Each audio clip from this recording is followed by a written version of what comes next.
სქესობრივი განათლების დონე კორელაციაში არის სექსუალური ფუნქციების დაავადებიანობასთან. ჩვენ თუ გვინდა პროფილაქტიკა და პროფილაქტიკა ყოველთვის უკეთესია პურმალობა. პრევენციული მედიცინა დღეს პირველ ადგილზეა.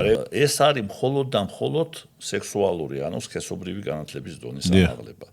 ბევრმა ქვეყანამ იმდენად მაღალ დონეს მიაღწია, ახლა ვინ იქნება ლიდერი, ხო იცით, გერმანია, რა თქმა უნდა.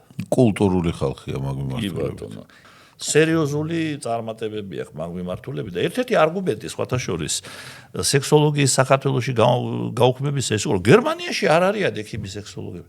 რატო უნდა გერმანიაში? იმიტომ რომ ველივე ასე ვთქვათ საფეხურზე კი, მაგრამ ჩვენთან სქესობრივი განათლების დონე ვეკითხები ჩემ კოლეგებს არა? გერმანიის დონეზე გვაქვს? არა. პასუხი არა.